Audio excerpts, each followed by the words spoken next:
So first, Mr. Buchanan, we understand you're now representing vlogger Jeffrey in the incident that happened at Big Wall. And what's the outlook from your perspective? Well, today he was taken to court and an ex parte application was made for him to be held over for 48 hours. It was granted by Judge McIntosh. I was informed that that took place. I presented myself in court as I do represent him, and the judge amended the orders to ensure that he was brought to get medical attention in relation to his gunshot wound. And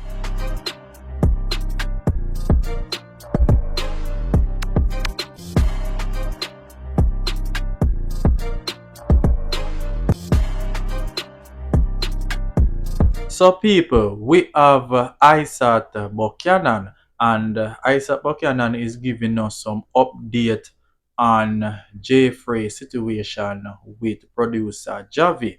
Well, the two of them supposed to return to court today, Friday. So, people want to check out this interview with ISAT Buchanan. well, today he was taken to court and an ex parte application was made for him to be held over for 48 hours. It was granted by Judge McIntosh. I was informed that that took place. I presented myself in court as I do represent him, and the judge amended the orders to ensure that he was brought to get medical attention in relation to his gunshot wound. And we await returning to court on Friday. And what are you looking for on Friday exactly? Well, I'll update you on Friday when that time comes. And what is happening on Friday? Is it another hearing? What's the situation? Just for clarity. Well, the judge is monitoring the situation. As I said, he does have a wound, and in terms of client care, that is the most important thing right now. So How is he doing mentally with all of what is happening? he's understanding the process, so he is there. He is anxious for the matter to be resolved, so we are just awaiting for Friday. Okay. And I have indicated to him that he is to trust the process. Meaning? This part of the justice system works. One simply has to trust the process. I'll leave it at that. Okay. Is there anything else you'd like to add that I have not asked at this point that you think is important to share? You know, one of the things the only thing I'll add is that there has been a culture in Jamaica that cases are tried in the media, but it is evidence on the court, and sometimes the media can just allow persons to get due process as well as respect the Constitution, and I'll leave it at that. Are you concerned with what has been in the public domain and this reported on the media so far? Does it raise any concern The for you? media.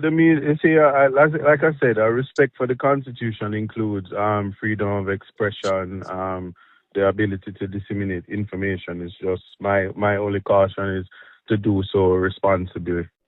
Yeah, you mentioned that you requested for him to be allowed to go to seek medical attention. Is it that the police haven't allowed him to seek medical attention since he was initially brought to hospital?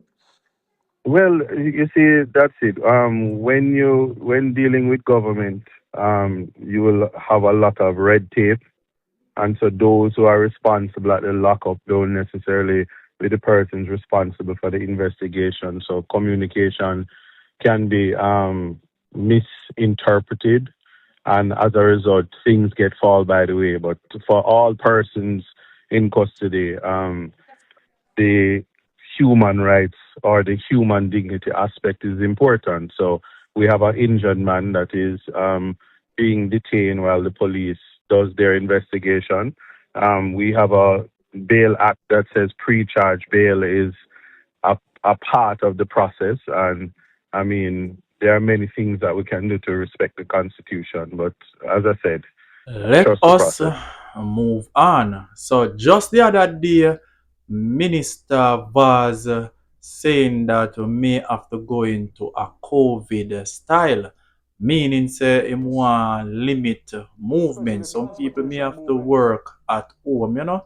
Remember back then when them they have the corona and they minimize the movement, right? I know people. A lot of people right now can't manage no movement thing right now. You know what I mean? Because if you stay home, oh you get for work and you don't know if you not work, the money can't make, and if the money can't make, you can't feed your family. Government is going to have to look at policies to limit movements, especially transportation movements. I don't know, Minister Dixon, I don't know whether or not we go back to a COVID hybrid version of working from home, but it has to have something. Well, you hear it for yourself, people. Minister VAZ say him a go restrict people movement.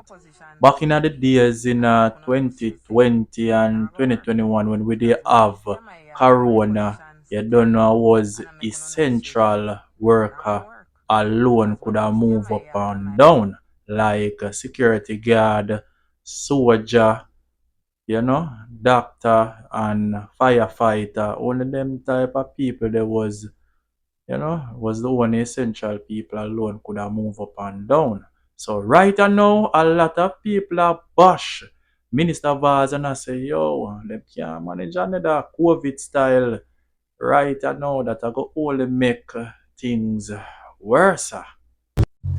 So you mean if you tell me say you just want to get up and tell me say me can't leave the yard at certain hours and me have to stay in my yard and restrict me to my own will? So you want to tell me say because you feel like that are the solution, that way I have to go do, and that's how it work. I'm glad the opposition them step in. I'm glad the opposition step in and I'm gonna know straight say that not gonna work. Because when me stay in my yard and my pitney them there in my yard all day, fridge a pull 20-30 times for the day, electricity gone up and everything gone up. How it work, Mr. VAZ? You not even sit down and pencil out the situation before you come on national TV. I wonder if you rewatch the statement or your interview or whatever, and see you're not so unsure, cause you say maybe we have to go back to it. Maybe no, you can't run the country and maybe, Mr. Sir, you have to sit down with both parties and plan this thing correct, and then you come back. Then you come back and tell we the right solution. But you not tell we say you feel like you want to lock we down, like you feel like I saw this thing work. I not say it work out, boss. Because if the gas, if you not get the oil and want to raise gas, if me can't afford it, how you go? You got to tell me to park my vehicle and I know say uno can stay home and live on a luxury life, I don't care about people. Look here, man. Now come with the foolishness. Now come with it. This come like when Andrew did come with car seat for 8 years. Now come and now come with it. So now go pencil What this. guys think? You think we can manage another lockdown again in the country again? Yo, all me know enough people are gonna feel it. Cause people did not feel it when Corona was in a Jamaica and people couldn't move on, do them work and them have to stay home, our children have to stay home, and I mean it take a toll on the Jamaican system, the economy. So right now, me not think that's such a good idea right now. Whereas Melissa got passed last year, and it St. Elizabeth and Westmoreland, and some people now get back on them feet all now. So imagine if we go lock down the country right now, yo, will that gonna make situation worse? And the $4.50 cap that was there is gone. So that $4.50 cap, that is what was in place to prevent any big spike. So gas could only go up to a maximum of $4.50 as an increase in price, or drop by a maximum of $4.50. No, that is gone. The government has removed that cap, and that is a very serious thing. Now, right now, gas at the pump, it's already hitting about 188 to 195 per liter on average, and diesel price over $200 per liter. And so we can see how fast the price can jump. Now, before, when the $4 cap was in place, it was slowing things down. Now it is gone. So if fuel rises, Jamaica will feel the full increase immediately. So what does that mean? Tax fare is going to go up. Food price is going to go up. Delivery cost is going to go up. Every single thing is going to go up because things have to move. So if a driver was spending around, say, $10,000 per week on gas, that can easily jump to $12,000 to $13,000 per week. That's an increase of around $3,000 per week just spending on fuel. So work that out into a month, 4 times 3, $12,000 extra. A business will spend around $50,000 monthly on transportation, easily go up to $60,000. And who you think they're going to pass on those increases to? You, the consumer. So this sounds like a lot of doom and gloom, but is there anything that persons can do? Let me give you some solutions. 1, you got to make sure you cut unnecessary driving. So you got to make sure you combine the errands them, you got to plan the route properly. You got to make sure not to burn fuel, moving back and forth. And this thing about idling, you have to try to avoid that. Just sit in the car and yes, you run. You have to try to cut down on that. Second, this is something that you should have been doing for a lot of time, a long time ago, carpooling. Carpooling when possible. So, carpool. You have some places where 2-3 people live there. 2 people drive and go in the same direction. It's time to live good with your neighbors. You live in Spanish Town, they work in Kingston, you work in Kingston. Hey, let's combine a couple of days if possible. I'll go with you next 2 days. Share the load. Third, and this is a very important thing, maintain your vehicle properly. So make sure you change your tires, them bad, change them. Clean, make sure you filter them, change on time, service on time. It's about just doing those, maintain a vehicle, it can save 10 to 20% on operating costs, fuel costs, just by just maintain your vehicle. Fourth, and listen to this, budget for fuel specifically. Now you're going to treat gas like it's a fixed bill now.